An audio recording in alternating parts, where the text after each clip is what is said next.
Students, आज हम surface areas and volumes के एक्सरसाइज 13.6 कंटिन्यू करेंगे। The capacity of a closed cylindrical vessel of height 1 metre is 15.4 litres. मतलब 15.4 litres of liquid हम store कर सकते हैं क्लोज सिलिंड्रिकल वेसल में। उसकी हाइट है 1 metre.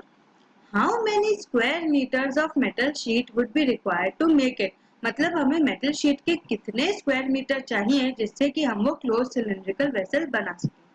Now capacity of the close cylindrical vessel is equal to 15.4 litres, that is 15.4 into 1000 centimetre cube. अब आप सेंटीमीटर को मीटर में कन्वर्ट करोगे क्योंकि हाइट 1 मीटर दी है, which is equal to 15.4 into 1000 upon 100 into 100 into 100। क्यों? क्योंकि मीटर क्यूब करना है आपको। that is 15.4 upon 1000 meter cube, correct? So let r be the radius and height is equal to 1 meter।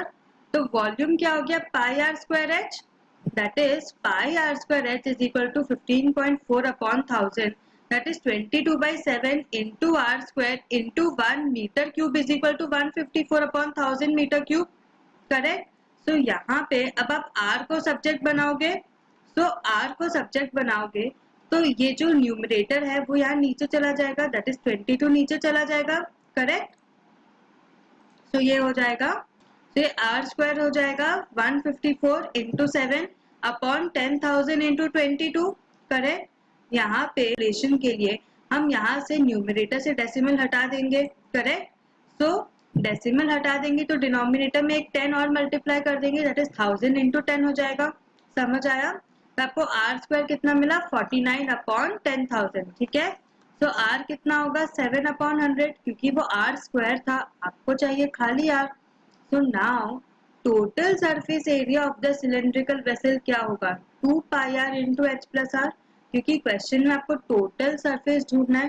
तो total surface area is equal to 2 pi r into h plus r, that is 2 into 22 by 7 into 7 upon 100 into 1 plus 7 upon 100, क्योंकि height कितनी है? 1 metre.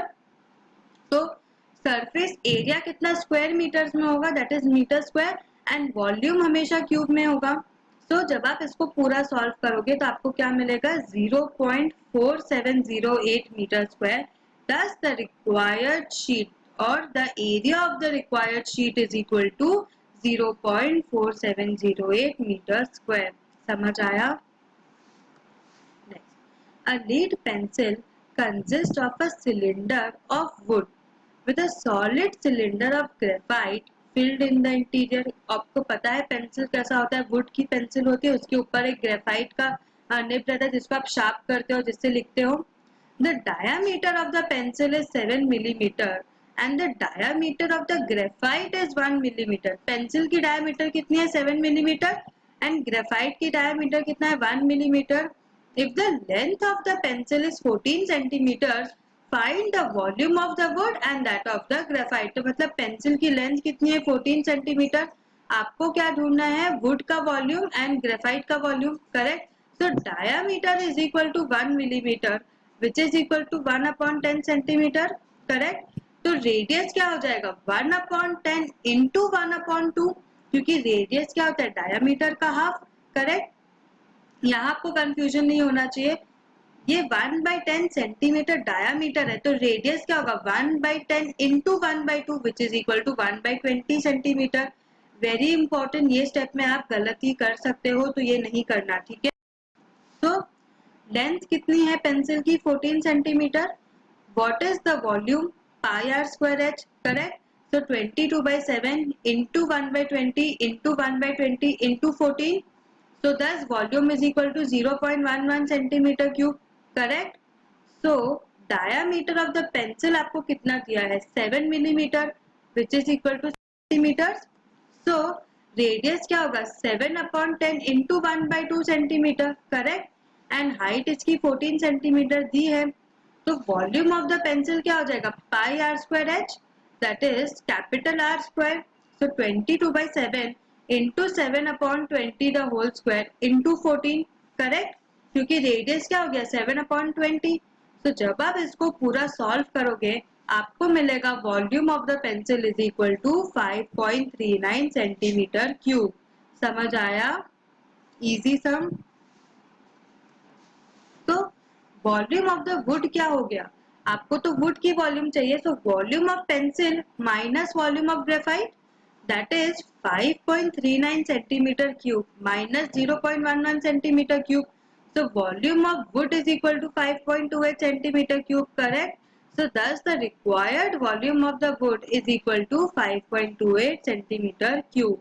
ठीक है, यही question था आपका. A patient in a hospital is given soup daily in a cylindrical bowl of diameter 7 centimeter. मतलब हम एक पेशेंट हॉस्पिटल में एक पेशेंट को सूप देते हैं रोज, किसमें? एक सिलेंड्रिकल बोल में जिसका डायामीटर है 7 centimetre. If the bowl is filled with soup to a height of 4 centimeter, मतलब कि उस बोल में 4 सेंटीमीटर की हाइट तक सूप भरा हुआ है, how much soup the hospital has to prepare to serve 250 patients? मैं आपको याद है हम जब एग्जाम्पल कर रहे थे तब भी एक ऐसा टाइप का सम था जिसमें एक वो पूरा ऑरेंज जूस वाला सम, ये उसी टाइप का सम है. डायामीटर है 7 सेंटीमीटर, तो रेडियस क्या हो जाएगा? 7/2 centimetre and height is 4 centimetre given. तो वॉल्यूम ऑफ सिलेंडर क्या होता है? Volume of cylindrical bowl is pi are square H, that is 22/7 into 7/2 the whole square into 4 centimetre cube हो जाएगा यहाँ पे, क्योंकि वॉल्यूम है इसीलिए volume is equal to pi are square h, correct. तो यहाँ पे क्या हो जाएगा? 22/7 into 7/2 the whole square into 4 centimetre cube. तो जब आप इसको सॉल्व करोगे आपको मिलेगा 154 सेंटीमीटर क्यूब.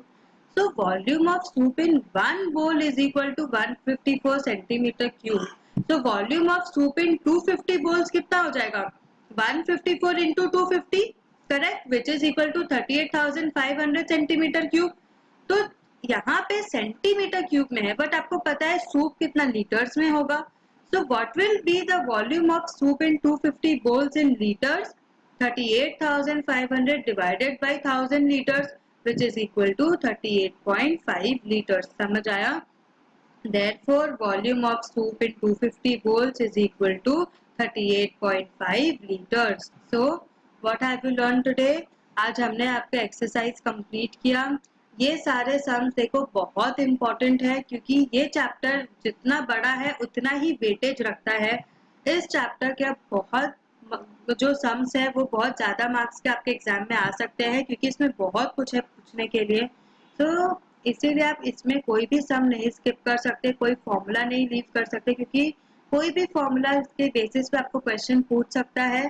तो इसमें क्लियरिटी ऑफ थॉट बहुत जरूरी है. मैंने आपको बोला जब आप सम सॉल्व करोगे तो आपको कोई भी, आप जब सम सॉल्व करते जाओगे उसी समय साइमल्टेनियसली आप चेक करते जाओगे आपका सोल्यूशन, ताकि कोई सिली मिस्टेक ना हो. क्योंकि ऐसा हो सकता है कि आपने स्टेप 1 में ही मिस्टेक किया हो, तो पूरा पेपर चेक करने के बाद जब आप उस फर्स्ट स्टेप का मिस्टेक देखोगे तो फिर आप पूरा कट करके आपको न्यू शीट पे वो क्वेश्चन लिखना पड़ेगा. तो that can be a scope of confusion, उससे एग्जामिनर कंफ्यूज हो सकता है. तो इसीलिए आप साइमल्टेनियसली चेक करते जाओ कि आपके कैलकुलेशंस करेक्ट है कि नहीं. ठीक है, उससे बहुत इजी पड़ेगा आपको भी एंड एग्जामिनर को भी पेपर चेक करने में. ठीक है, so have a good practice maths daily. And आपको कोई भी डाउट हो आप ऐप में भेज सकते हो, हम आपको सोल्यूशन सेंड कर देंगे.